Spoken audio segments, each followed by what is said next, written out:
Tudo certo. Irmãos, eu estou muito feliz de estar aqui. Obrigado, tá? Estou me sentindo muito à vontade com vocês. Obrigado pelo carinho. Obrigado pela hospitalidade. Mas eu queria convidar você para abrir a sua Bíblia lá em Filipenses, no capítulo 3 e no versículo 8. E nós vamos falar um pouco hoje e amanhã, se Deus permitir, sobre as duas principais características da comunhão com Deus, certo? Ou da comunhão cristã. A primeira parte dela que nós vamos falar hoje é a comunhão que nós precisamos ter com Deus, diretamente. Seria o sentido vertical dessa comunhão. E o segundo ponto aí, e aí nós vamos falar um pouquinho amanhã, é a comunhão entre uns com os outros, né? No Novo Testamento nós temos 59 vezes essa ideia da reciprocidade, uns aos outros, uns com os outros. Mutuamente, reciprocamente. Então amanhã a gente vai deixar um pouquinho essa parte. Por quê? Porque nós precisamos começar pelo principal, certo? E o que é principal primeiro, é a gente se conectar com o Senhor, é a gente ter comunhão com Deus, é nós termos a presença de Deus, é nós sermos amigos do Senhor. E então daí decorre essa comunhão uns com os outros, né? Porque como diz o apóstolo João na primeira carta dele, ele diz, a nossa comunhão é com o Pai e com seu Filho, Jesus Cristo. Ele diz, estou falando isso para vocês, ele diz, para que a nossa alegria seja completa. Então, se a gente focar só na comunhão uns com os outros, mas não começar com o Senhor, porque é dali que decorre o amor, é dali que decorre a comunhão, é dali que decorre o perdão, é dali que decorre todas as coisas, a gente vai falhar naquilo que é mais essencial. Então, nós vamos hoje falar um pouquinho sobre a comunhão com Cristo. Porque nós achamos que temos muita comunhão com Cristo. Mas existe muito mais Cristo para nós termos a comunhão. Você está entendendo? E a gente às vezes se sacia com pouco. Mas o apóstolo Paulo não fazia assim. E é isso que a gente vai ler aqui. Filipenses 3 e 8, conhecida passagem, diz, deveras, considero tudo como perda, por causa da sublimidade do conhecimento de Cristo Jesus, meu Senhor, por amor do qual perdi todas as coisas e as considero como refúgio, ou como esterco, para ganhar a Cristo. Versículo 10 diz, para conhecê-lo, ou em outra versão diz, desejo conhecê-lo, e o poder da sua ressurreição, e o quê?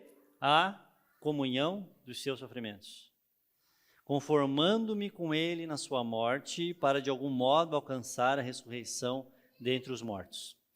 Irmãos, quem é que escreveu isso daqui? Era aquele homem que tinha sido, enquanto jovem, a grande promessa do farisaísmo. Aquele jovem talento, admirado, que como ele mesmo diz, que ele sobrepujava muitos da sua classe, né, da sua geração. Com certeza, aqueles líderes religiosos mais velhos olhavam para ele com admiração, com esperança, dizendo, aí vem um rapaz que vai ser o top das galáxias. E agora, depois de alguns anos, nós vemos esse homem, agora homem, já não jovem, preso, algemado, totalmente coberto de cicatrizes, talvez muitas delas mal curadas. Se o apóstolo Paulo tirasse a camiseta ou tirasse a roupa, né, a parte de cima das suas roupas, diante dos nossos olhos, talvez muitos de nós torceríamos assim o rosto, de ver as cicatrizes violentas que vários açoites e varas causaram na sua carne. A Bíblia diz que quando ele estava em Listra, ele foi apedrejado, lá em Atos capítulo 14, irmãos. Aqueles apedrejadores tinham certeza que ele estava morto. Já parou para pensar qual era a estética de Paulo? Você vai apedrejar uma pessoa até a morte, você tem certeza que ela está morta. Qual será que era a feição do rosto do apóstolo Paulo? Será que ele tinha algum dente não quebrado na boca? E agora ele está ali, carregando no seu corpo as marcas de Cristo, porque ele decidiu não só conhecer Jesus, mas fazê-lo conhecido. E a gente vê do fundo dessa masmorra, esse homem cheio de alegria, suspirando e dizendo, eu desejo conhecer o meu Senhor. Ué, Paulo, mas você não é um novo convertido? Parece que ele é um Paulo, parece que você está ouvindo um novo convertido. Como é que a gente faz para conhecer mais Jesus aí, cara? Pô, me fala aí, como é que... Eu quero mais esse Jesus, mais. Sabe aquela paixão? Mas ele não é um novo convertido.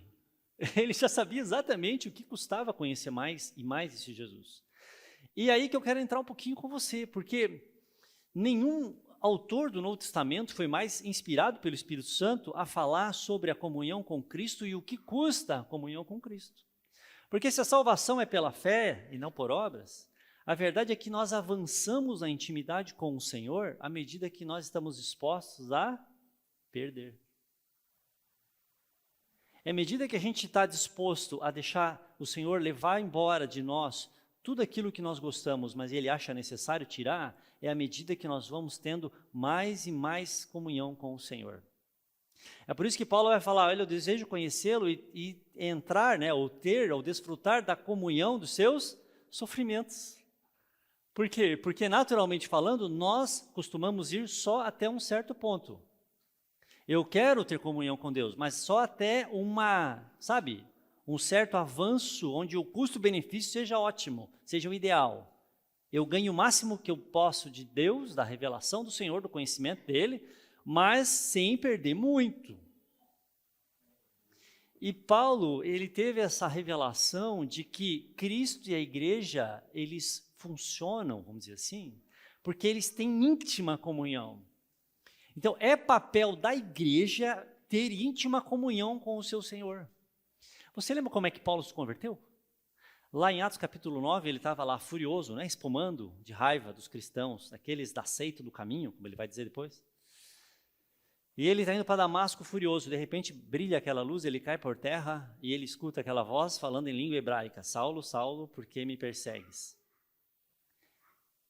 Mas ele não estava perseguindo Jesus. Ele estava perseguindo quem? A igreja. Então, logo na conversão de Paulo, Jesus ministra alguma coisa para a vida de Paulo. Paulo, eu e a minha igreja somos um só. Eu e a minha igreja temos o mesmo coração, temos as mesmas prioridades, temos os mesmos prazeres, amamos as mesmas coisas, odiamos as mesmas coisas. Eu e a igreja somos um só corpo. Eu, Cristo, cabeça, a igreja, o meu corpo. Então, se você está perseguindo a igreja, Paulo, você está me perseguindo. Sabe o que isso quer dizer? Identificação. O que causa sofrimento em Cristo, causa sofrimento em mim. Quem odeia Jesus não pode me amar. Então, ele vai entrando nessa revelação muito maravilhosa. Porque Cristo e a igreja é um só organismo espiritual. Grande esse mistério, diz ele em Efésios capítulo 5. Mas digo com relação a Cristo e a igreja. Você lembra como é que Deus formou a mulher lá em Gênesis capítulo 2, amado? Você lembra disso? Como é que foi? Olha, Deus poderia ter formado a mulher de muitas maneiras. Deus poderia escolher de 1 bilhão de maneiras de criar a mulher e dá-la ao homem. Mas Deus é muito proposital e significativo na maneira como Ele vai criar a Eva. Ora, a Bíblia diz que Deus primeiro apagou Adão, é isso? Concorda comigo, irmão? Lembra disso? Vocês estão ligados? Deus deu uma anestesia geral, ou seja, simplesmente desmaiou, tirou o cara de circulação, e aí ele vai lá e abre o lado de Adão, e da costela dele, ele forma a mulher. E aí depois, Deus fecha aquela carne aberta, aquele rombo, e quando Adão abre os olhos, ou seja, volta à vida, ele olha para Eva, e Eva vem lá na direção dele. Ora, antes de Deus dar a mulher para Adão, a Bíblia diz que Deus fez Adão dar nome para todos os animais. Então, Adão foi percebendo que havia comunhão entre os animais, entre o macho e a fêmea, mas não havia ninguém com quem ele pudesse ter plena comunhão. Então, depois disso, a Bíblia diz que Deus coloca e diz, não é bom que o homem esteja só, e aí faz esse procedimento. E aí agora Adão acorda e pela primeira vez na vida dele, ele olha para alguém que não é só belíssima, porque você vê que isso que Adão vai falar para Eva, irmãos, é o primeiro poema da Bíblia, sabia disso? Adão leva um choque de romantismo. Que negócio é esse? É um romantismo, Adão. Aí ele cita um poema, ele declama um poema quando vê ela. Essa verdadeiramente é carne da minha carne e osso dos meus ossos. O que ele está dizendo? É que ele reconhecia que a vida dele, que o sangue dele e que a mente dele agora estava, em outra pessoa, e com essa pessoa ele tinha correspondência. Agora, você lembra como nasce a igreja? A igreja nasce o seguinte: o segundo Adão, Deus coloca ele em sono profundo da morte. E quando ele já está no sono profundo da morte, aquele soldado romano vem com aquela lança e abre que parte? A costela. Será que é coincidência, mano? Abre a costela. E dali o apóstolo João diz lá em João capítulo 19, que ele viu saindo sangue e água, porque estourou o pulmão do nosso Senhor que estava morrendo asfixiado, cheio de água. É ali que eu e você nascemos.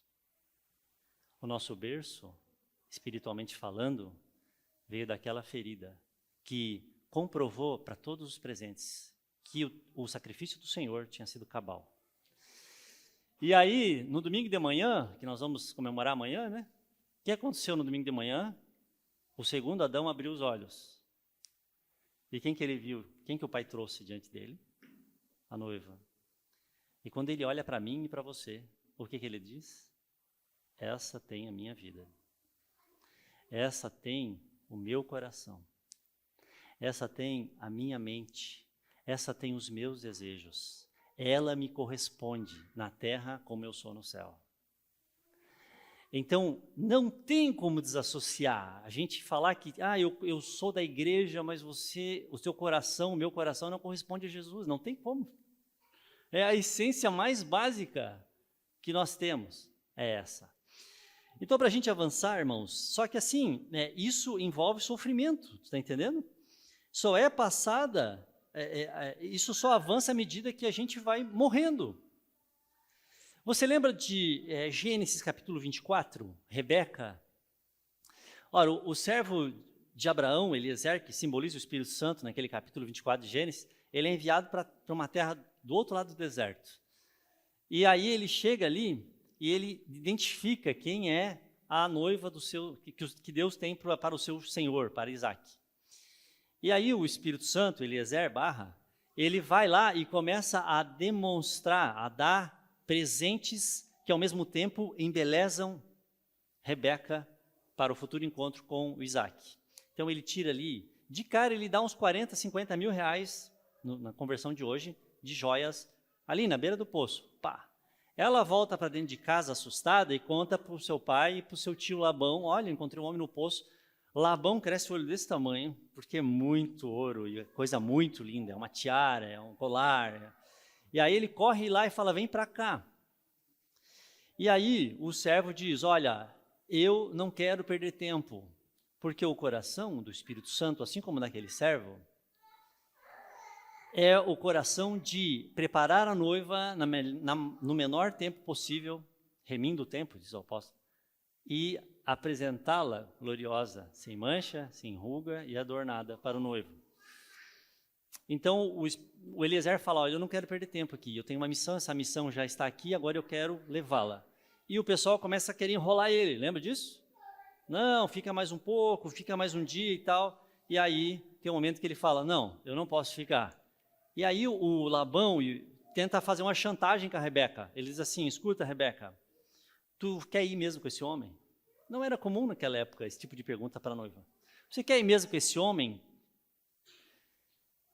E essa é a grande encruzilhada de Rebeca. Será que Rebeca realmente quer entrar em comunhão com o noivo, ou ela está contente com os tesouros que do noivo chegaram até ela? Porque aquele momento é um momento crucial da minha e da sua vida também. Será que a gente quer comunhão com o Senhor, ou será que a gente está feliz com aquilo, né, com o penhor do Espírito que já temos recebido com Ele, na posição que já estamos hoje? Irmãos, quantas vezes o Espírito Santo tem me confrontado com essa palavra?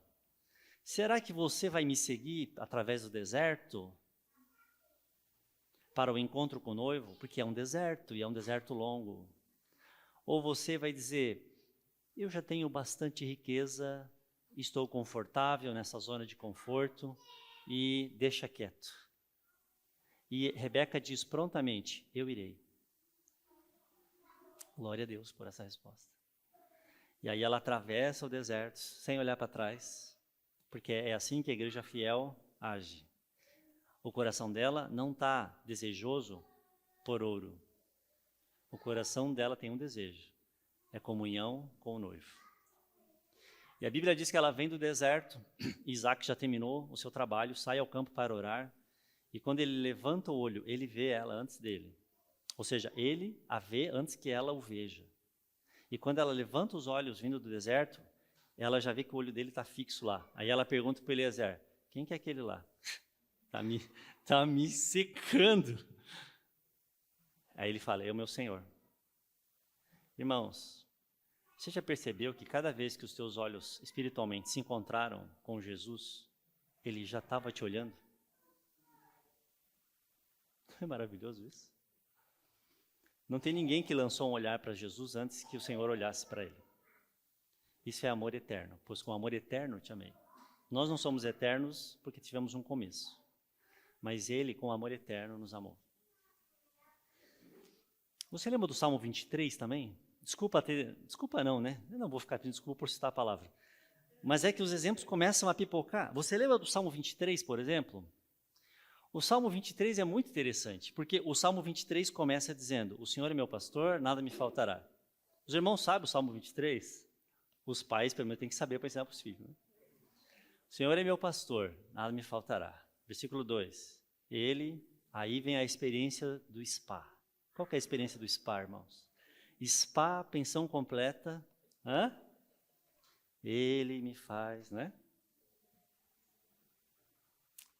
Ele me leva a minhas águas tranquilas, por pastos verdejantes. Guia-me mansamente às águas tranquilas. Ele refrigera a minha alma. Ah, que experiência tremenda. Que maravilha. Que glória. Ô, pastor, vamos ficar aqui no retiro, cara. Vamos morar aqui para sempre. Está uma glória, está uma bênção. Só que daí vem a continuação do versículo 3. A continuação do versículo 3 é o pastor indo para fora do spa. Quando diz assim, guia-me, agora já não é mais para as águas tranquilas, agora é guia-me pelas veredas da justiça. Sempre que tu vê justiça na Bíblia, tu tem que ver uma coisa, a tua não presta e a dele te moe. Então, a gente chega grandão para Jesus, não, Senhor, porque assim, essa pessoa me falou isso daí, ele vai ver só. Aí ele coloca a justiça dele na frente da tua, dizendo assim, você quer entrar nessa competição? E aí ele te leva até os pés da cruz e você olha e você vê o que a tua justiça, a suposta justiça, fez no filho dele. Isso nos tritura. E aí a gente começa a ser confrontado com a justiça de Deus. São veredas de justiça, veredas pedregosas, veredas estreitas, veredas difíceis. Que saudade do spa! E ele diz, guia-me pelas veredas da justiça, por amor de quem mesmo? Por amor do nome dele. Desculpa, amado, você não é o coadjuvante. Você não é o ator principal. O ator principal é ele. Ele está se movendo para a glória do nome dele. E muitas vezes o nome dele é mais glorificado quando o nosso é mais pisoteado. Então ele vai te guiando por veredas de justiça, vai te por amor do seu nome. E aí, onde é que vai dar isso, Jesus? Ainda que eu ande pelo vale da sombra e da morte. Qual que é o problema? É que muitos de nós, ou muitas vezes, nós olhamos e dizemos assim, Senhor, se for para ter comunhão com o Senhor no perímetro do spa, conta comigo. Para estar assim no bem bom, sabe aquela na certa, que vai ser bênção, que vai ser glória, que eu vou ser abençoado, que eu vou prosperar, aí, o Senhor conta comigo. Nós estamos ali, ó. Mas se o Senhor está indo para fora do spa, Deus te abençoe. A gente não vai. A gente, sabe, a Rebeca desiste de seguir. Ou a ovelha simplesmente diz, desculpa, mas eu achei um lugar muito bom aqui e eu prefiro o céu sem o Senhor. Tem um homem de Deus que disse uma vez que o tremor interior que nós sentiríamos se Deus perguntasse se a gente quer o céu sem Ele, revela qual é o nosso real desejo por comunhão com o Senhor. Se o Senhor falasse, eu te dou o céu, mas eu não vou estar lá. Tudo vai estar operacional, funcionando, mas eu não vou estar lá. Ele disse, o tremor interior, sabe o que é isso? É quando o nosso coração é desnudado diante de Deus. É isso que revela o quanto realmente nós queremos. E é esse renunciar às coisas que nós amamos, gente, e ir atrás do Cordeiro por onde quer que ele vá, na linguagem de Apocalipse 14, é isso que vai fazer a diferença em qual será a intimidade que eu e você vamos ter, qual será a natureza da comunhão que eu e você teremos com o nosso glorioso Jesus. E como dizia, Paulo foi esse homem, porque ele disse, né, quando Paulo se converte, Deus manda o Ananias para ir lá orar por ele, lembra, na rua direita? E daí ele diz, Senhor, mas esse cara aí é um terrorista. E o Senhor fala assim para Ananias, vai, porque este Saulo é para mim um instrumento escolhido para levar o meu nome perante os gentios e perante os reis, bem como perante os filhos de Israel. Olha a dimensão desse ministério. Versículo 16, e eu lhe mostrarei o quanto importa sofrer pelo meu nome. A gente quer a glória do versículo 15. Porque esse para mim será instrumento para levar a minha mensagem às nações, para levar luz para os gentios, e tarará, meu Deus, eu estou aqui, Senhor, uhul, glória a Deus. Aí ele fala, pois é, mas para isso ser realidade, eu lhe mostrarei o quanto importa sofrer. Sofrer pelo meu nome. Então que Deus tenha misericórdia, amados, porque a gente precisa ser conformados à imagem do Senhor para ter plena comunhão com Ele. E essa imagem é cruciforme. Essa é um chamado à cruz. Bem, então, tendo em vista isso, o Senhor me trouxe o encargo de falar sobre 3 estágios da comunhão com Deus. O primeiro deles, eu diria que seria quase que um estágio compulsório. O que é compulsório? É que você não tem muita escolha. Deus liga o esmeril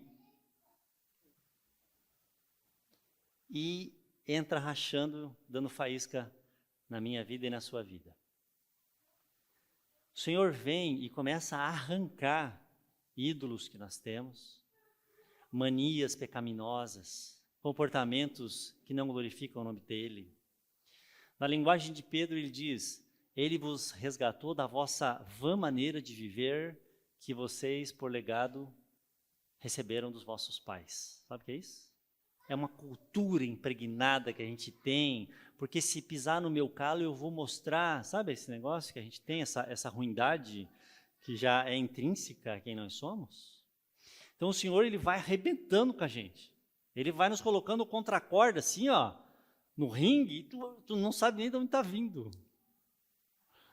Quantos já tem experimentado isso? Quantos tem experimentado? Eu acho que quem levantou a mão tem experimentado tanto que só levantou até aqui, só, que já está todo dolorido. Por 10 anos, desde o dia que eu me converti, com 18 anos, quase 18 anos, por 10 anos eu não soube o que era outra coisa. Eu dizia que eu estava sob a unção da lei de Murphy. Sabe o que é isso? Se um pão cai com a margarina lá, ele vai cair com aquela margarina para baixo para estragar com tudo.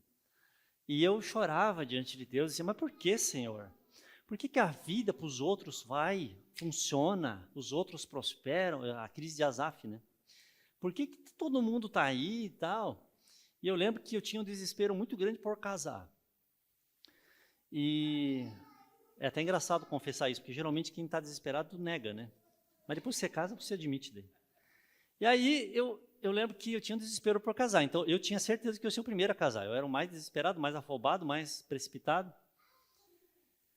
E os anos foram passando, e quanto mais eu ia para Jesus, mais o Senhor falava, agora fica comigo, você é meu. E eu, não, amém, Senhor, mas assim, A Bíblia diz, eu lembro disso, a Bíblia diz lá em Colossenses que em ti estão contidos também todos os tesouros, né, Senhor? E o Senhor falava, vem para mim, vem para mim, vem para mim. E cada vez que eu fui teimoso e desobedeci ele, eu quebrei o nariz na parede. E ele falava, vem para mim. Só que daí os anos foram passando, amados. E então, foram passando. E eu casei, eu acho que eu bati um recorde na igreja onde eu congregava de ser testemunho de casamento dos outros. E é muito difícil quando você tem que se alegrar com os que se alegram, mas você está ali na solidão. Eu lembro que eu comprei um terno na Renner só para ser testemunha, porque eu não aguentava mais pagar aluguel de terno. E toda a minha geração foi casando, toda uma gente que eu chegava, novo convertido, eu falava, não, vem cá e tal, entendeu? De repente o cara estava casado, uhul, e eu ali, amém, Deus te abençoe. Ele dizia que o deserto de todo mundo era assim, o meu era assim, irmão, era mais longo. E foi passando, 26, 27, 28, e aí bateu o pânico, né? Bateu o desespero e tal, eu falei, Senhor. E aí um dia eu falei, Senhor, parece que eu estou ali naquele Salmo 91, né? 1000 casarão ao teu lado, 10.000 à tua direita, mas tu não serás atingido. Somente com os teus olhos olharás. E estava nessa angústia. E aí o Senhor, quando eu falava, não, Senhor, já perdi bastante, Ele falou, não, tem muito de você ainda. Você sabe que o maior trabalhar de Deus não é, assim, o que mais nos impede de viver a plenitude do que Deus tem na nossa vida, não é aquilo que a gente precisa alcançar, é aquilo que a gente tem ainda e precisa perder. O trabalho do Senhor principal na nossa vida é um trabalho de subtração, sabia disso? Ele vai arrancando coisas de nós. Você vê isso na vida de Moisés, você vê isso na vida de muitos homens e mulheres de Deus. O Senhor vai esvaziando a gente, o Senhor vai purificando a gente, o Senhor vai tirando ideias, princípios, manias, pecados. Ele vai arrancando de nós. Mas por que, Senhor? E aí você olha para o lado e você pensa, por que todo mundo vai? Gente, todo mundo prosperava, todo mundo adquiria, todo mundo arrumava um trabalho, um salário melhor que o meu. Todo mundo. E o Senhor falava, olha, o que eu tenho para ti é diferente. O Senhor Jesus nunca fez 2 milagres, copia e cola. Ele nunca fez 2 obras, copia e cola. Ele não precisa da copia e cola, certo? Ele tem um trabalho com você que não tem com o teu vizinho, nem com a tua vizinha. Mas a gente precisa entender, irmãos, que até que haja mais nada entre nós e Ele, a nossa comunhão com Ele não será completa. Então Ele vai tirando, e esse tirar do Senhor é doloroso, porque daí você é polêmico. Pô, mas por que todo mundo vai e esse cara não vai? Eu lembro que tinha um tio meu, que durante uns 3 anos da minha solteirice, ele nem me cumprimentava de nojo de mim, porque ele falava, será que o Theo gosta da fruta? Então vão surgindo teorias a teu respeito, não é verdade? Todo homem e mulher de Deus já foi alvo de polêmicas, de comentários estranhos, porque, esse cara aí, todo mundo está indo aqui, parece que ele... Mas esse aí é o caminho de Deus, e é ali que tu e eu vamos conhecer o Senhor de um jeito que os outros não vão. Ele tem um caminho traçado por nós, para nós, e é aquela revelação que Ele vai te mostrar lá, depois que Ele já te esvaziou, como Ele esvaziou Moisés, lá no Monte Horebe, e aí a sarça arde naquele momento. Moisés, a Bíblia diz em Atos capítulo 7, ele era um homem poderoso em palavras, em atos, Estevão diz. Mas quando o Senhor fala com ele e dá aquela missão para ele, sabe o que ele diz? Eu não sei falar, Senhor.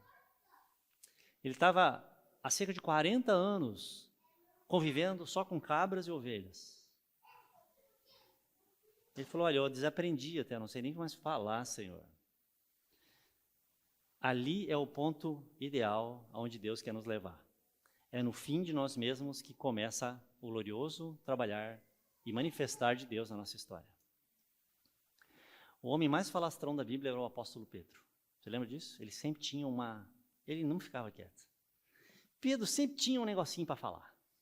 Onde Jesus botava um ponto final, o Pedro emendava uma vírgula e falava, mas olha só, Senhor, sempre. E aí o Senhor vai fazendo um trabalho de quebrar Pedro, de esvaziar Pedro de Pedro. E vai esvaziando. A última foi assim, todo mundo vai te negar aí, mas aqui não, aqui é ponta firme. Eu estou pronto para morrer por ti, Senhor. Os outros aí eu não sei, Os outros eu não ponho minha mão no fogo por essa laia. Mas eu, Pedrão, eu sou top. E o Senhor falou, Pedro, antes que o galo cante. E aí, depois de tudo, Pedro está chorando amargamente, já não se considera discípulo e tal. Existe a cena lá no Mar da Galileia, lá em João capítulo 21. É o Senhor. Lembra disso? João fala, é o Senhor. Pedro, então, como é típico de Pedro, se joga seminu na água. Ele estava a 90, 95 metros da praia. Ele bate naquele momento o recorde mundial do César Cielo. Porque é Pedro, entendeu? Pedro não pode esperar chegar com todo mundo, porque Pedro é afobado. Só que quando Pedro chega na praia, sabe o que acontece? Repara nisso, eu acho isso muito engraçado. Pela primeira vez, Pedro não tem nada para falar. Pedro não tem mais nada. Ele chega diante de Jesus, vê Jesus assando peixe, pão. Aí Jesus fala assim, ó, trazei alguns dos peixes que vocês apanharam. Cara, quem apanhou aquele peixe? Eles disseram, olha, já não temos nada para comer. Jesus fala, lança a rede. Então veja como Jesus é humilde, tá entendendo? Quando ele diz assim, ó, traz para mim isso que você pegou, ele poderia muito bem dizer, traz isso para mim, que é meu e eu te mandei, se eu não tivesse mandado, tu nunca conseguiria. Mas o Senhor vai, diz, traga aquilo que você pegou. Isso me constrange muito, né? Na linguagem de Crônicas 29, Senhor, tudo veio das tuas mãos está voltando o que já é teu. Mas o Senhor é tão humilde que ele diz, tragam os peixes. E aí Pedro está ali, e Pedro chegou no fim dos seus discursos.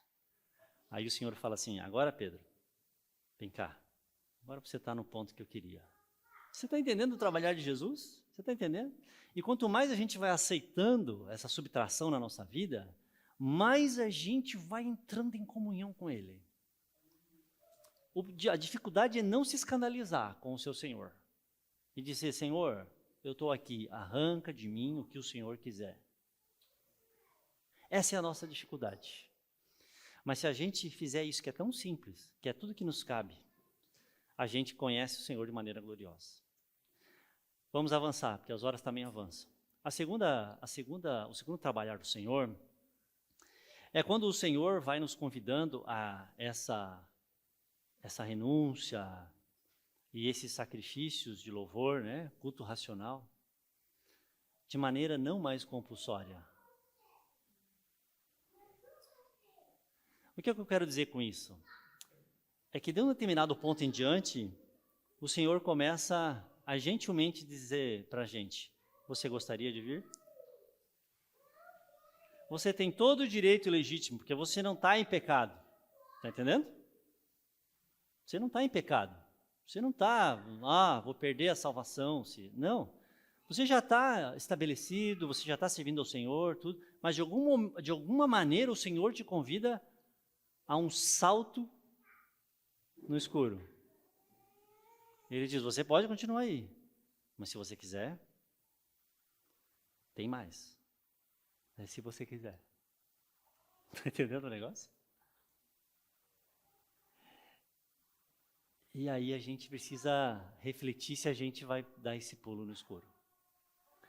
Porque quando a gente dá esse pulo no escuro, o resultado é mais e mais glória. Você lembra quando Paulo estava lá, querendo ir para Jerusalém, dar testemunho? E aí o profeta Ágabo tem aquela revelação, ele diz, olha, assim prenderão o dono desse cinto se ele for a Jerusalém. E os irmãos dizem, Paulo, não vai, Paulo, tu vai perder, tal. E Paulo diz, por que vocês estão machucando meu coração? Eu já disse para vocês que eu estou pronto para morrer. Não era opcional? Não parece estranha essa passagem? Então, muitas vezes o Senhor, Ele vai nos levando a uns convites malucos. Quantos aqui já viram aquele filme chamado O Som da Esperança? Já ouviram falar desse filme, não? O Som da Esperança, irmãos, é um filme que, assim, respira fundo e vê. É uma história real que aconteceu no leste do Texas, numa cidade chamada Possum Trot, que um pastor de uma igreja muito pobre, de uma igreja muito pequena, batista, o senhor começou, ele já tinha 2 filhos, Um filho dele tinha deficiência, motor e mental. E ele já dizia para a mulher, olha, acho que nós estamos no nosso limite. E de repente o Senhor começa a ministrar neles, para eles adotarem crianças, e não só para adotarem crianças, mas para adotar as crianças que ninguém queria. As de famílias mais problemáticas, as mais traumatizadas, as que já tinham sido devolvidas por orfanato várias vezes. E ele vai percebendo isso e ele vai relutando contra aquilo ali. E chega um momento que não dá mais, ele percebe que o Senhor está sinalizando para ele. Entra por aqui. Ele tem todo o direito de negar. Ele tem todos os argumentos, ele tem todas, olha, não posso, não dá. Mas ele percebe o Senhor dizendo assim, ó, se você entrar, eu entro junto. E ele entra, e ele adota. E é terrível. Porque daí tu pensa, aí adotou, não sei o que, foi lindo. Não, o filme mostra exatamente o que aconteceu. Irmãos, eles se estrebucharam, irmãos, para dar conta. E aí, movidos pelo exemplo do pastor, outros membros da igreja, inclusive casais idosos, resolveram falar, nós também vamos adotar. E aí começou a ter, irmãos, movimento de adoção de criança na igreja. Ou através de irmãos da igreja. Irmãos, 22 casais adotaram 70 crianças.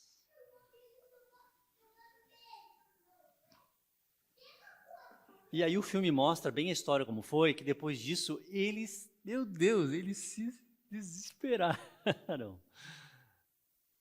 Mostra eles assim, quase arrancando os cabelos, e cara, não estou dando conta, cara, tal, e foi. Mas o Senhor entrou com eles. E chegou um momento em que o pastor ligou para o orfanato e disse, olha, e tem espaço para mais criança aqui. E qual foi a resposta do outro lado da linha? Não tem mais criança num raio de 160 quilômetros, porque a igreja de vocês me adotou a todas. Então você olha assim, e você fica impactado. Isso me faz lembrar, irmãos, daqueles 21 mártires que foram decapitados pelo Estado Islâmico na praia da Líbia. Vocês lembram disso? Fez 10 anos agora em fevereiro. Deixa eu te contar brevemente a história. Eram 10 cristãos do Egito. Não, desculpa, eram 21 cristãos do Egito. E a vida deles estava tão difícil no Egito que eles resolveram migrar para a Líbia para trabalhar na construção civil. Mas o Estado Islâmico sequestrou eles porque soube que eles eram cristãos. E durante 30 dias eles foram torturados para que negassem o Senhor. E eles não negaram o Senhor. Então o Estado Islâmico vestiu eles com macacões laranjas e levou eles até uma praia. E lá colocou eles de joelho, virado para as câmeras. Começaram a falar palavras de ameaça. E por fim eles foram decapitar aqueles irmãos. E eles não negaram o Senhor. A Bíblia não é a Bíblia, desculpa. Vocês conhecem o Ministério Portas Abertas? Que acompanha a igreja perseguida? O Portas Abertas foi depois lá no Egito entrevistar os familiares daqueles jovens que tinham sido decapitados. Deixa eu te contar a história então de um deles. Um cristão decapitado daqueles se chamava Luca. Ele tinha 27 anos, ele era marido e pai, e tinha viajado para a Líbia para sustentar a sua família. O seu pai se chama Nagate. Nagate caminha na vila em que mora de cabeça erguida, não porque o filho morreu, mas porque Luca não vacilou e não negou a Cristo. Veja a alegria do pai, porque meu filho foi decapitado, mas ele não vacilou e não negou a Cristo. Abre aspas, agora o pai do rapaz de 27 anos, que deixou filho, que deixou esposa para trás, vai falar. Eu ouvi a voz dele no vídeo, chamando o nome de Jesus um pouco antes da decapitação. Era a voz dele, eu reconheci a voz do meu filho. E eu fiquei aliviado. Irmão, se é meu filho que eu estou vendo no vídeo, ajoelhado na praia, com as mãos amarradas, para ser decapitado, e eu ouço a voz dele, eu jamais ficaria aliviado. Mas esse pai disse, eu fiquei aliviado, porque ele estava chamando por Jesus. Jesus estava com ele o tempo todo e agora ele está com Jesus. Nem todos são chamados para morrer pela sua fé, mas todos são chamados para viver a sua fé com coragem. E o que mais me tocou, irmãos, nessa reportagem, é porque entre os 21 mortos naquela praia, na verdade só 20 eram egípcios. Tinha um cara lá, no meio deles, que não tinha nada a ver com eles. Ele era senegalês. Desculpa, ele era ganês. O nome dele era Matthew Airaga. Pouco se sabe sobre Matthew. Ele tinha entre 20 a 30 anos e provavelmente quando criança frequentou uma igreja pentecostal. Antes de se desviar, se tornar jovem e migrar para a Líbia, para trabalhar na construção civil, aonde ele conheceu os 20 egípcios. Bem, qual era o do Matthew? É que o Matthew não tinha nada a ver com aquela treta. O Matthew não estava nem bem crente. Está entendendo? A raiva dos caras era contra os cristãos egípcios. Só que é engraçado porque o Matthew o tempo todo viu a fé daqueles caras, daqueles 20 colegas de trabalho que foram sequestrados, e ele foi no bolo, e aquilo começou a fortalecer a fé dele. E foi fortalecendo a fé dele, foi fortalecendo a fé dele, foi fortalecendo a fé dele. Quando ele estava de joelho na praia, alguém disse para o cara, esse daí não é. E daí o executor falou para ele, nega Jesus aí porque não é contigo o negócio. Sabe o que o Matthew respondeu? O que você responderia? O Matthew disse assim, o Deus deles é o meu Deus, e eu não vou negar. Você está entendendo qual é o negócio? Ele poderia dizer, olha, desculpa aí, mas eu não estou pronto para esse negócio aqui, não vou negar Jesus, eu não disse que neguei, eu só dizer, realmente eu não tenho nada a ver com isso aqui. Eles são egípcios. Eu ia dar um jeito de arrumar um cara. Peraí, calma aí. Aliás, eu não ia esperar nem 30 dias de tortura, né? Eu chegar de cara, pessoal, eu não tenho nada a ver com esses caras aí, meu. Então, é um convite. Para os 20 foi compulsório o martírio. Mas para o Matthew tinha uma porta de saída. Mas ele falou assim, pode fechar essa porta aí. Eu quero glorificar a Deus com o meu sangue. Então tem umas coisas assim que o Senhor, sabe, ele nos convida a dar um passo à frente. E assim foi a história de Timóteo, por exemplo. Cara, Timóteo se converteu vendo Paulo sendo arrebentado na pedra, porque Timóteo era de Listra, onde Paulo foi apedrejado em Atos 14. Então, se tinha um cara que não tinha fantasia ministerial, era Timóteo, de cara já. Rapaz, eu quero ser crente, mas eu não quero ser pregador, não. Né? O negócio custa caro aí, quero carimbar meu passaporte aí, Jesus, mas não me chama para o ministério. Cara, ele era jovem pra caramba, vocês sabem a história de Timóteo. E um dia Paulo fala assim, bora? Vamos junto? Acho que você tem um chamado, rapaz. Se fosse eu, dizia, não, você está vendo coisa aí, cara, não tinha chamado coisa nenhuma. Cara, hoje chamam a gente para dar um testemunho, pastor. A galera já estremece na base. E Timóteo disse, eu vou. Vou deixar para trás minha mãe, vou deixar para trás minha avó, vou deixar para trás minha cidade. Tem GPS, Paulo? Não tem GPS, não foi inventado ainda. Está entendendo como é que é? Aí Paulo fala assim, então, se você quer vir conosco, esteja amanhã às 9 horas da manhã, porque eu vou acordar às 7 horas da manhã, eu vou afiar minha faca para circuncidar você. Porque nós vamos no meio dos judeus, vai dar problema se você não for circuncidado. Paulo, a anestesia já foi inventada, Paulo? Imagina, pastor, se a gente chegasse e falasse assim, irmãos, todo mundo que se sente vocacionado, os homens aqui da igreja, todos que se sentem vocacionados, amanhã às 9 horas que nós vamos... mas não se preocupa que é aço cirúrgico. Quando será que apareceriam? E Timóteo apareceu, irmão, e embarcou. Mas então Timóteo se tornou o novo Paulo. Não. Cara, isso aqui é muito escandaloso. Você está entendendo, né? O Senhor está nos mexendo com a gente aqui? Oh, Senhor, eu te seguirei, te louvarei, Senhor, não importam as circunstâncias. Será mesmo, irmão? Nós precisamos entrar em comunhão com o Senhor, precisamos perder. A marca de um homem, de uma mulher de Deus, o que marca, aos olhos de Deus, o que vale num servo e numa serva de Deus, não é o quanto essa pessoa é capaz de fazer, nem o quanto essa pessoa é capaz de falar, nem o quanto essa pessoa é capaz de expressar talentos. O que marca é o quanto essa pessoa é capaz de suportar simplesmente para ser conformado com Cristo e conhecê-lo na comunhão de seus sofrimentos. Se eu e tu entramos no ministério iludido, animado, porque vai ser bênção, vai ser show, eu lembro disso muito bem quando eu era adolescente e me converti, e aí Deus levantou uma pessoa para falar comigo, e essa pessoa disse: Deus vai te usar para você levar a palavra de Deus para muita gente. E na época eu não pregava, depois de 9 anos convertido que eu fui pregar pela primeira vez, eu achava que não tinha nada a ver. E eu pensei assim, cara, essa mulher tá na carne, né? Imagina eu pregar e pregar para uma multidão, ela falou, tu vai pregar para muita gente. E quando eu ouvi essa profecia, sabe o que eu pensei? Adivinha o que eu pensei?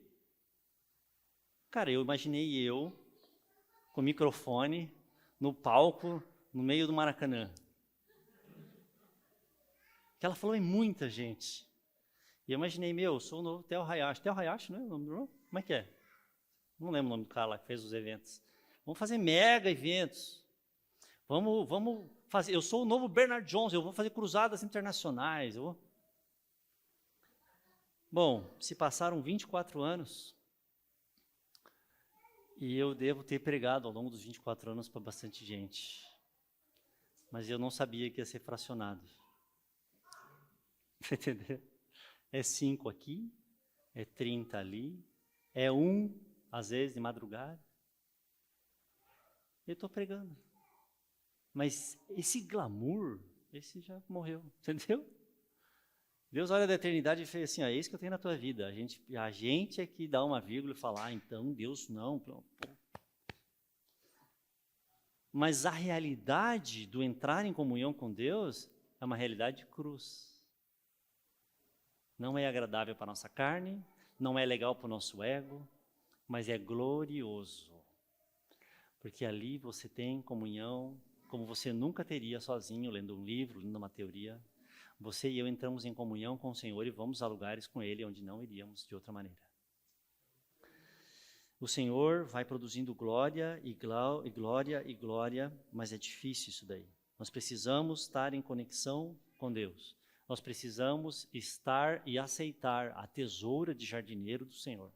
Nós precisamos receber e aceitar o estrume que Deus lança para nos fertilizar e darmos fruto. Essa parte, irmãos, é difícil. Dá uma saudade do spa. Mas o Senhor conhece a nossa estrutura e Ele vai também nos refrigerar o Espírito. E por fim, para a gente finalizar, o Senhor vai nos purificar de novo, mas agora de maneira mais intensa, de toda perspectiva, de toda expectativa de grandeza no presente momento, na presente vida. Isso quer dizer que quanto mais a gente conhece a Cristo, menos você vai esperando algum tipo de reconhecimento das pessoas. Quanto mais você conhece a Cristo, a gente mais vai ficando feliz por oferecer o nosso corpo como sacrifício vivo, santo e agradável a Deus, mesmo longe dos holofotes. Às vezes a gente tem uma certa ilusão, dizendo, Senhor, o Senhor está me pedindo então para te seguir por caminhos difíceis e espinhentos, e eu vou, mas tem um detalhe, Senhor, a minha vitória vai ter sabor de mel. Estão me xingando aqui, eu estou quietinho, minha vontade é de ir lá falar umas verdades também, mas assim, na hora certa o Senhor vai me colocar no pedestal. A gente nutre essa fantasia hollywoodiana, entendeu? Que de algum momento vai ter uma virada e a gente vai mostrar para os outros que nós tínhamos razão, nós estávamos certo, nós somos mais crentes. Quantas vezes você foi perseguido, vaiado, você fala, não, vai chegar a minha hora. Irmãos, vai chegar a tua hora. na eternidade. Aqui nós não sabemos se você vai sofrer anonimamente, vai ficar assim. Assim como aqueles irmãos que foram decapitados na frente das câmeras, eles nunca imaginaram que em Barra Velha, 10 anos depois, nós estaríamos falando dele e de como o testemunho deles inspira a gente. Então, muitas vezes, Deus vai omitir essa noção do impacto positivo que eu e você estamos causando. E isso é a proteção do Senhor na nossa vida. Você entende isso? O próprio apóstolo Paulo, que hoje quando nós pensamos no apóstolo Paulo, eu não sei você, mas eu penso numa coisa épica. O apóstolo Paulo. Você entende, né? Tá, tem aquela música assim de épica. Paulo andando de cavalo, Paulo. O próprio apóstolo Paulo, irmãos, ele falou assim, olha, pesa todo dia dentro de mim o receio de que eu tenha corrido em vão. Porque eu semeei, eu sofri dores de parto por vocês, e eu estou preso e está entrando um monte de falso mestre e vai se acabar em nada isso aqui, gente. Então ele se colocava de joelho e clamava, super preocupado, super atordoado. Ele disse, vocês são a minha coroa e agora vai dar tudo errado. Ele diz para Timóteo, olha, todo mundo me abandonou. Demas amou o presente século. Estou sozinho aqui. Timóteo, traz a capa. Está frio de rachar aqui, rapaz. Estou tremendo. Você está entendendo? A última carta de Paulo para Timóteo, que provavelmente foi o seu último escrito, foi o seu escrito de despedida, e ele sabia disso. Ele disse, eu sei que o tempo da minha partida está próximo. Ele disse, olha, na minha defesa no tribunal, não teve um que apareceu para me ajudar, Timóteo. Então, os próprios associados de Paulo começaram a falar, ei, cara, esse cara aí é muito barra pesada, a cabeça dele vai rolar e não quero estar perto. Então, Paulo, em 2 Timóteo, sabe, ele está dando a real para Timóteo. Timóteo, isso aqui é ministério. É isso aqui, ó. Isso aqui é serviço ao Senhor. Eu amo Jesus e eu conheço Jesus. Agora, expectativa de grandeza, de glória, não. Como é que Paulo termina? Ele diz, eu sou o principal dos pecadores. Ele não diz, eu sou o principal nome do cristianismo, cara. Ele diz, eu sou o principal dos pecadores. Só que Paulo deixa escapar uma coisa no seu discurso de despedida que é maravilhoso, irmãos. Ele diz assim, quanto a mim, já estou sendo oferecido por libação, e o tempo da minha partida é chegado. Você lembra dessa passagem, né? Ele diz, eu combati o bom combate, completei a carreira e guardei a fé. E já agora a coroa da justiça me está guardada, a qual o Senhor, o reto juiz, me dará naquele dia, e não somente a mim, mas também a todos quanto amam a sua vinda. Paulo diz assim, ó, a minha vida não é de alguém importante, não é de uma estrela, não é de alguém famoso, não é de alguém que ficou rico e influente por pregar o evangelho. Eu perdi tudo. Eu perdi todas as minhas expectativas, todas as minhas expectativas juvenis foram pelo ralo, e eu sofri açoites e naufrágios, e fui incompreendido, e quando precisei fui abandonado. Mas tudo bem, porque a minha vida é só uma libação que está sendo derramada. Você sabe o que é libação? A libação era um ato muito singelo e rápido que acontecia no final do sacrifício pacífico, no sistema levítico. Era um pouco de vinho, geralmente era um vinho caro, ou seja, a libação custava caro para quem oferecia, mas ela passava despercebida. Porque no final daquele fogaréu, aquele sacrifício pacífico, o cara que queria oferecer a libação é meio que se fosse um detalhe, um anexo do sacrifício. Ele pegava aquele vinho bem caro, para ele bem caro, mas era um copinho. Ele pegava assim e jogava no fogo. Aí quando jogava no fogo assim, pronto, queimou o álcool, foi embora. Isso era libação. A libação, não havia um sacrifício de libação, porque era uma coisa pequena, que só no finalzinho do sacrifício ela era um detalhe, assim, era um foguinho. Era para mim, era vinho, para mim custou caro, e era o que ia me dar alegria. Mas eu pego e derramo como libação, e saio quietinho, saio fora, já ninguém mais me viu. Paulo diz, a minha vida, eu estou a derramando como libação. Sabe o que é isso, irmão? É uma maravilhosa humildade. O apóstolo Paulo dizia que a vida dele estava sendo derramada. Eu estou derramando a minha vida. Não, é uma libação. Você sabe que o tempo que o evangelho mais avançou na história do mundo foi o tempo em que missionários deram a sua vida como libação. Não tinha YouTube, não tinha Instagram. Eles iam embora, às vezes, de barco para nunca mais ver nenhum parente. Eles chegavam nas ilhas não evangelizadas, tinham canibais, eram mortos, muitos enterravam seus filhos aos montes, naqueles morros onde hoje não existe nenhuma sinalização. Eles saíram pela história, pela porta de trás, ninguém se lembra do nome deles, ninguém se lembra, não foram escritos livros sobre eles, mas eles ofereceram a vida como libação. Os tribunais desse mundo não fazem justiça a eles. Homens e mulheres das quais o mundo não era digno. Mas o Senhor, o reto juiz, vai lhes dar naquele dia a coroa da vida.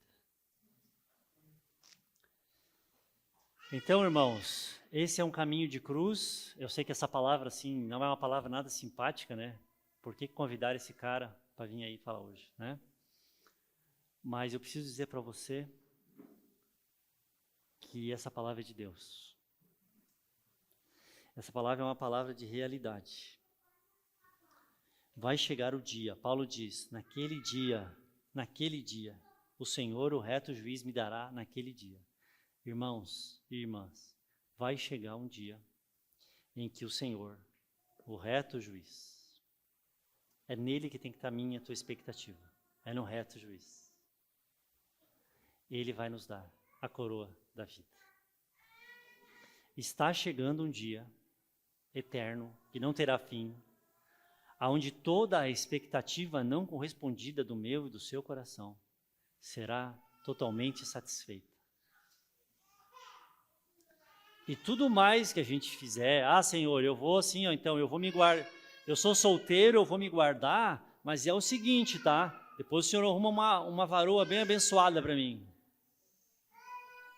Quando você passa desse ponto e você diz assim, Senhor, não importa mais o que eu perdi, nem o que eu vou ganhar, porque eu perdi tudo o que eu precisava e ganhei a Cristo. E se eu perdi tudo isso, mas conheci um pouquinho mais dos sofrimentos e da glória de Cristo Jesus, valeu a pena. Valeu muito a pena. Eu faria tudo de volta. Então, nós vamos fazer uma oração e eu queria que essa palavra penetrasse profundamente no seu coração. Deus nos quer diferentes. Ele nos quer polir até que Ele veja a sua imagem refletida em nós.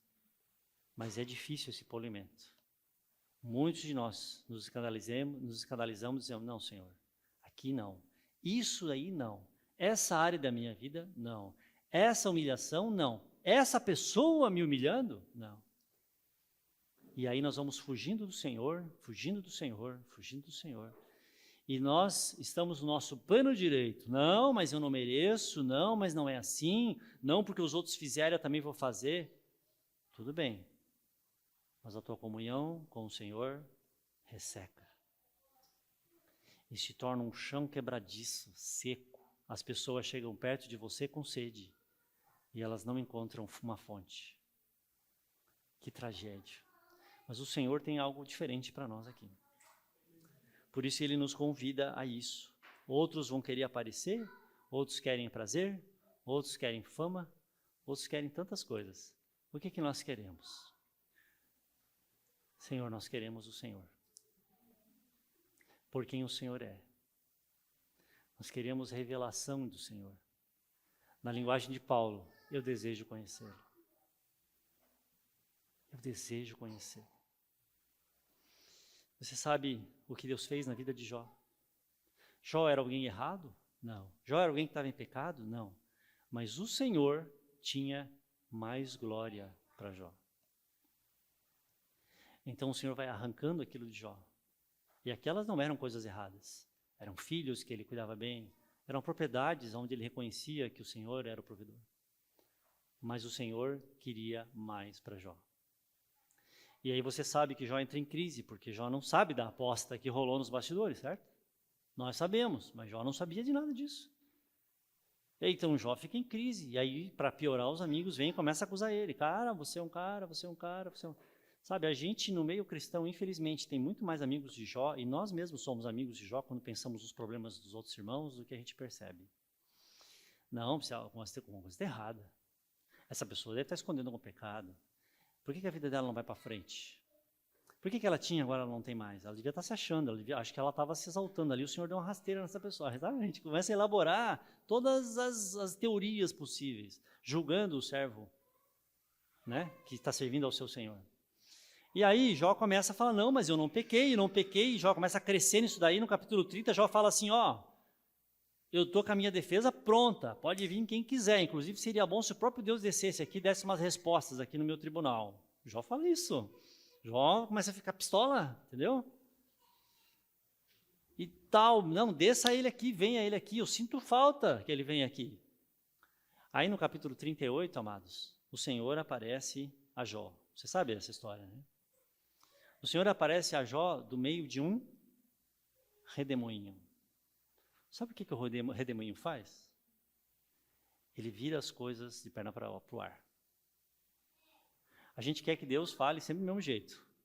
Mas é nos tempos em que as coisas estão mais de perna para o ar que nós, às vezes, muitas vezes, temos mais revelação de quem é o Senhor.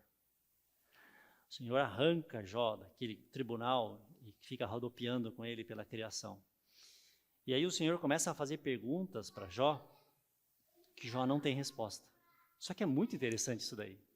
Porque Jó espera um Deus que apareça e dê respostas. Não um Deus que apareça e faça perguntas. Já reparou nisso? E aí Deus não responde nenhuma pergunta para Jó. Se eu fosse Deus, olha que heresia. Se eu fosse Deus, eu ia dizer assim, Jó, é o seguinte, querido, não é assim como tu está pensando. Sabe o que é, Jó? É que rolou um desafio. O diabo disse que tal, entendeu, Jó? Por isso, Józinho. Mas ele é Senhor. Senhor, sabe o que significa Senhor? É que ele faz coisas que ele não precisa prestar conta para quem é menor que ele. Eu tenho a minha hierarquia no trabalho. Eu não ligo para o meu chefe e falo, o que você está fazendo aí? Mas por que você está fazendo desse jeito aí? Você faz isso com o seu? Então, é normal a gente falar, Senhor, eu não te entendo, o Senhor me ajuda a entender. Mas ele tem o pleno direito de não dar explicação. Mas então ele é muito cruel. Não, é que Deus não quer perder tempo em dar explicação. Deus gasta e investe todo o seu tempo em revelar quem ele é. E aí o Senhor começa a revelar para Jó nas perguntas que faz, quem é ele? Ele diz, Jó, em outras palavras, olha o que eu faço. Eu chamo as estrelas, elas estão comigo. Eu sustento o grito lá da cabra montesa, lá, que ninguém está escutando. Eu faço todo o ecossistema girar, fauna, flora. Eu sustento todo o universo, os planetas, os movimentos das estrelas. Eu. E você, Jó? Aí, Jó, sabe, Deus começa a crescer e Jó vai diminuindo assim. A gente não precisa de respostas. A gente precisa de comunhão com Deus. A gente não precisa que Deus dê todas as explicações que nós precisamos, mas nós precisamos estar diante da face do Senhor. Sabe qual é o resultado daquilo?